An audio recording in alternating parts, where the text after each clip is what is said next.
In this lesson, we'll learn about event-driven programming with Java. Now, in the last lesson, we learned about UI fundamentals with Java FX, and we learned how to place visual elements such as shapes and controls like buttons on top of a pane. But we did not have any code to respond to events such as button presses. So in this lesson, we will learn about adding that code and responding to events. Now, before we can do that, we will want to arm ourselves with some terminology. And I'd like to introduce three concepts. The first one is an event source object. Right now, this is the actual object that originates the event. So an example of a button is exactly such an object, right? And the next concept is an event or an event object. An event is what is generated with a button press, right? So the action of pressing the button generates an event object. Then we need code to handle the event, to do something when the event actually happens. And we do this by defining an event handler object, right? This object handles the action of a button press, right? Now, when we create this event handler, it must do a couple of things. It must implement this interface called event handler. The generic type T is a subtype, a subclass of the type event, right? The second thing it must do is we must register this event handler with the source object, with the event source object, using a method like setOnAction or similar method. So this basically associates the handler with the actual event object. So handling of a button press is associated with the actual button object, right? So the event handler object you define, this one will override a method called handle. And this is actually the method, this is the code that will be invoked when the event happens, right?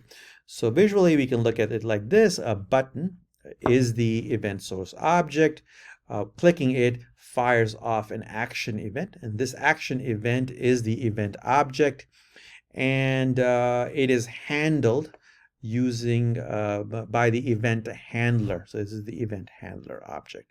So let's try this out with some code. So let me explain this code first, and then we'll actually run it.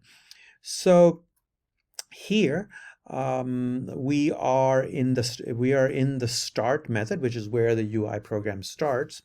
And what we're doing is we're defining two buttons. There's an OK button and there's a cancel button, right? And the next thing we do is we define two handlers. There's an OK handler and a cancel handler.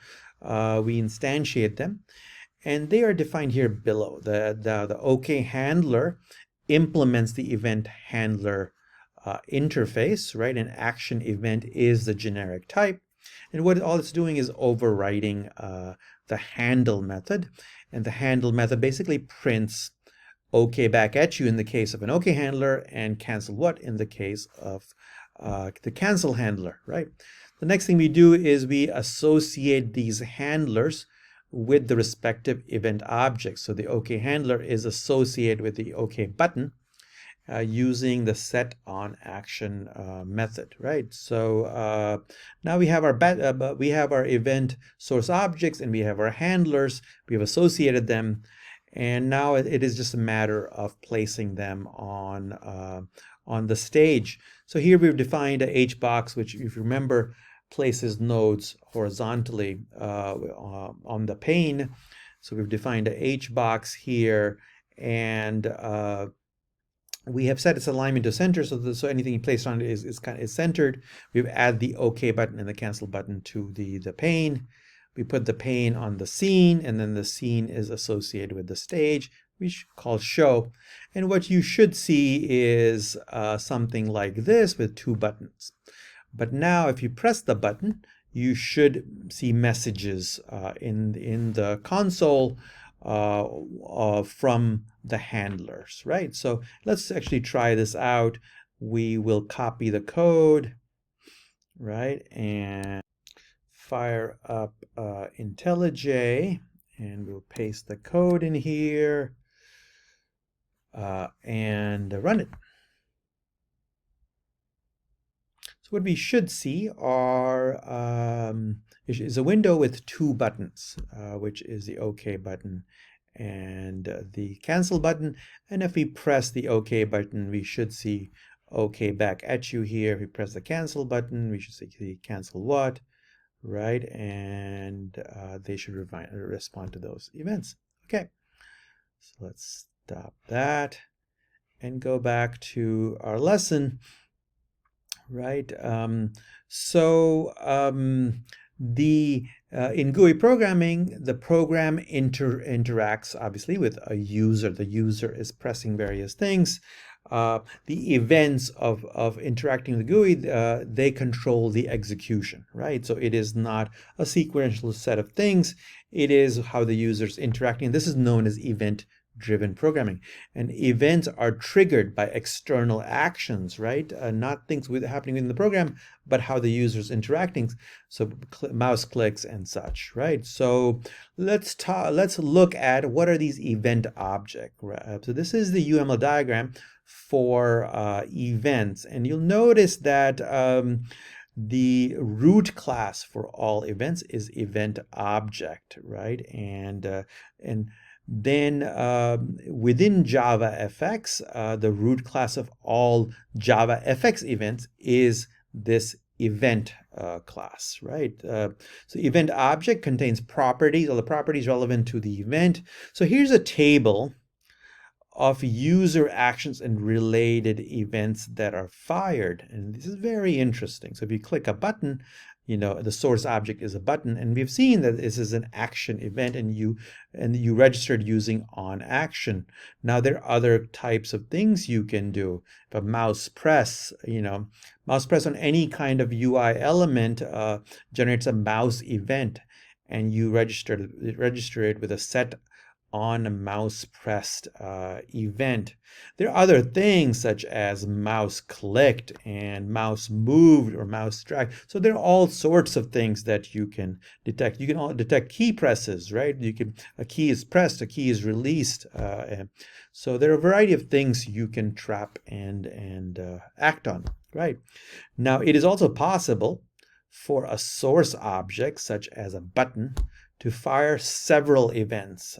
So a button press can fire a button press, an action event, but it can also fire a mouse event because you're clicking the button. So there's a notion of pressing a button. There's also but to do that, you have to click with a mouse. So you can also detect a mouse press. So let's actually change our code that we had earlier to actually do that. So let's create a mouse handler. So we have a mouse press handler that detects a mouse press event, right? And it just prints out mouse press. So we're going to copy that, and we're going to copy that into our code. So let's add that at the bottom here of our previous code. Right now, there is this mouse event that we need to just import, and we'll import the JavaFX one. Okay. Now we have to register this mouse press with the button as well, right? So we register the handler with the source object. So we'll take that, and we'll also put that in our code. So for that, we'll go up with all the other places where things were registered, and we will put that right here at the bottom. Right. So now what we should see is if we run this, that you'll still see the window with the two buttons, right? And the cancel will operate like before, nothing. But the OK now has two events associated with it. It's got the on action for button press, and it's also got the event for a mouse press. So you should see mouse press and the OK button press, right? So every time you do this, you're getting two events. Okay. So let's do that. Let's stop this and then go back. Okay, continuing. So as we have said before, the handler object must be of an instant of the appropriate event handling interface based on what you want to do and must be registered with the event source object. So when you click a button, the mouse button fires an action event, right? So the register handler's handle method is invoked and the event object is passed in, right? The event object contains all the information needed for the event, right? And so it can actually get the source object it'll actually have access to the button object if using the get source method, right? So let's do some more interesting things. And in this code, we will we'll draw a circle and create two buttons. One will make the circle bigger and one will make the circle smaller. So let's look at the code first, right? So we're doing some interesting things here. First, we will go down, and so what we have here is a class we defined called circle pane, and it's basically is built on top of stack pane. If you recall, stack pane puts objects one on top of another, but here we're only going to display one circle, right? So here we have created a circle with radius 50, right? We've added it to the pane. And then we have created two methods. One is to make the circle bigger. It sets the radius to 2 more than the current radius, so it adds 2 to the radius, and smaller removes 2 from the radius. So this is making the circle smaller, this is making the circle bigger. Now let's go back to the code and see how that's being used. So here we have created a circle pane, and we've instantiated it. And now we have our start method. In the start method, we have two buttons. A button that says make bigger, a button says smaller, right? And then we have a horizontal box, and we hbox pane, and we have added the two buttons to it. Now here's where it gets interesting. We've used a border pane. Now, border pane, if you remember, has 5 sections. So it's got the top, bottom, left, right, and the center. And we can put anything in any of those. And here we've decided to use 2 parts of it. We're putting the 2 buttons at the bottom, and we're putting the circle in the center. So if you draw it visually, you should see a circle, and then these 2 buttons, bigger and smaller, right? And then we are associating some handlers to the buttons. One is called an enlarge handler, one is called a shrink handler, right? And then the rest of it is just displaying it, putting the border pane in the scene and the scene on the stage and just showing it. Let's look at the event handlers, right? So here, each of the handlers basically calls the circle pane and one makes it bigger, one makes it smaller. These are methods that we have implemented, right? So that is kind of an overview of the code, and what you should be able to see is one button will make the thing bigger, one will make it smaller, right? So let's copy this code and run it, and it'll form a basis of our future discussion. So let's overwrite this and paste this code and see what it looks like.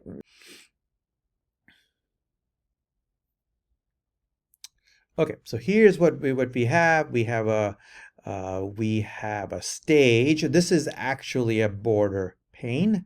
Inside is the circle pane, which is a stack pane. And the bottom, we have the border pane, we have a hbox with 2 buttons. One makes it bigger and one makes it smaller. So if I click smaller, the circle will get smaller based on what we're doing. And this one makes the circle bigger, right? You can actually make it a little too big, and you can start nudging this. So there is some error handling that's kind of missing.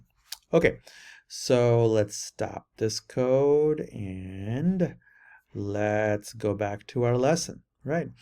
So one thing you'll notice about this code is that we have classes within classes, right? So you've got a class here, and then within that you've got other class, right? So these classes inside are called inner classes. So that's what we're going to talk about. It says, note in the other code that enlarge handler and shrink handler are declared inside the main class, and these are called inner classes, right? And they can be used like any other class, and typically you would have inner class that's only used by the outer class, and the compiler will actually create separate class files for these things, and so you can pretty much do everything else that you typically do with these things. You can have public, private, static modifiers and inner classes.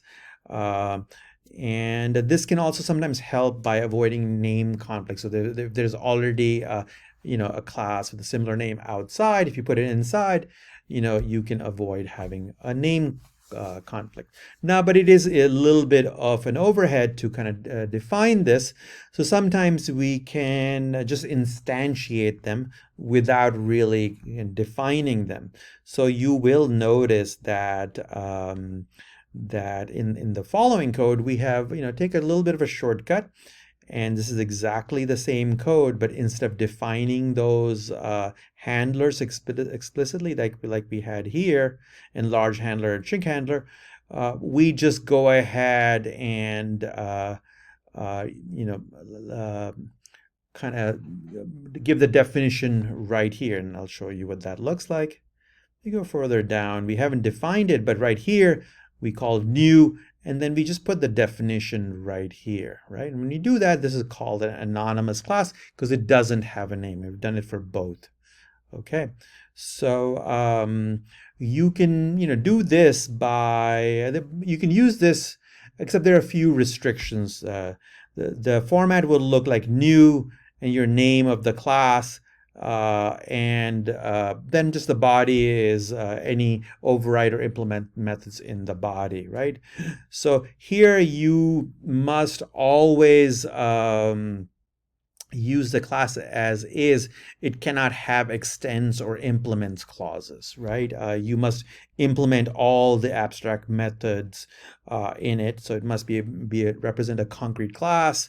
Always use for the new, you can only use the no-arg constructor, right? And these will also get compiled interestingly with a number, and we can actually try that out actually.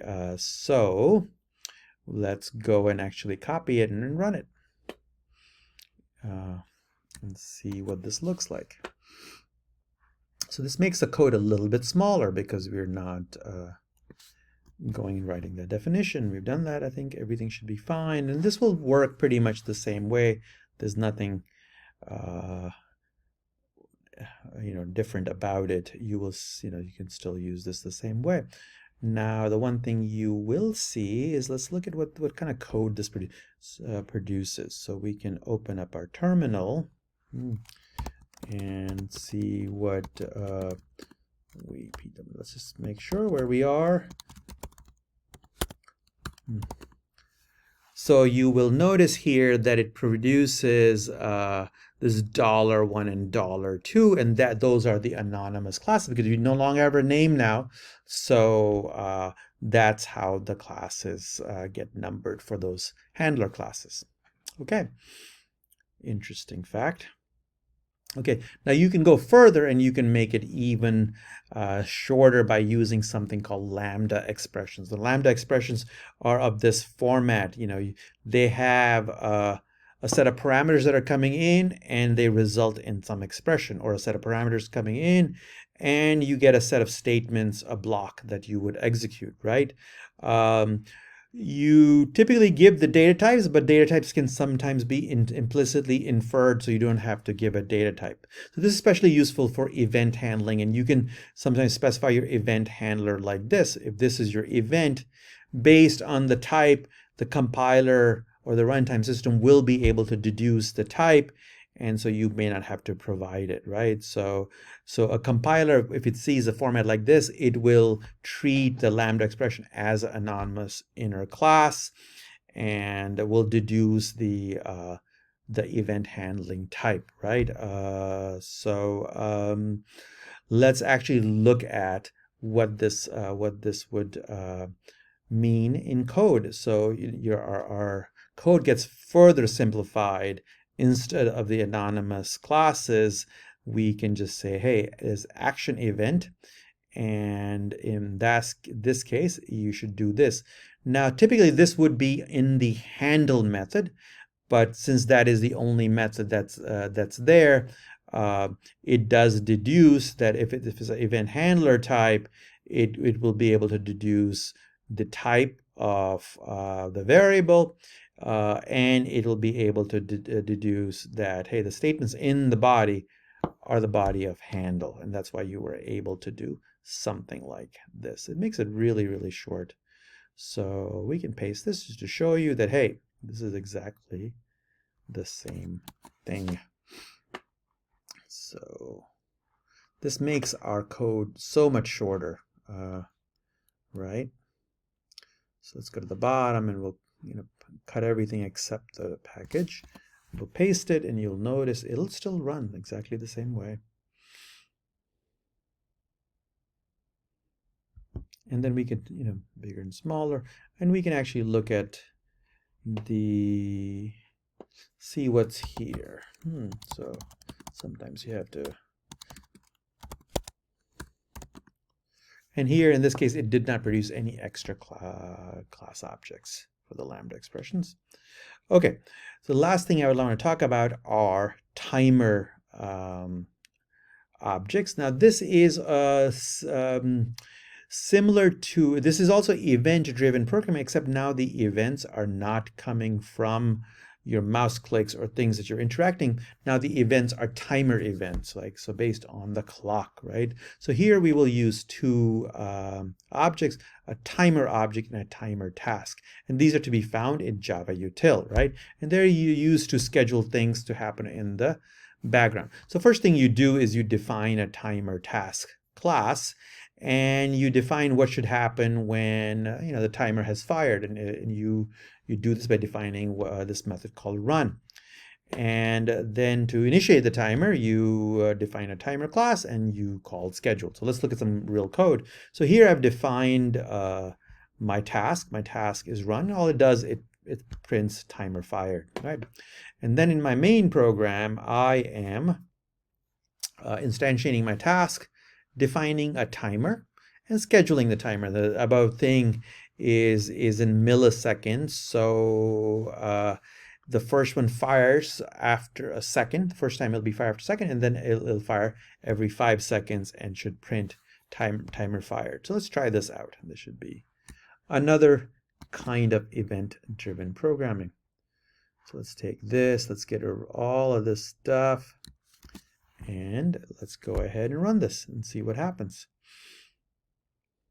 Very different kind of event-driven. So it's not going to do anything for a second, and then it'll say timer, and then another 5 seconds, it'll say timer fired. Right? Every 5 seconds, it's going to say timer fired. All right. So this has been an introduction to event-driven programming, and we have used, for majority of this lesson, we have used UI programming to demonstrate it. Thank you.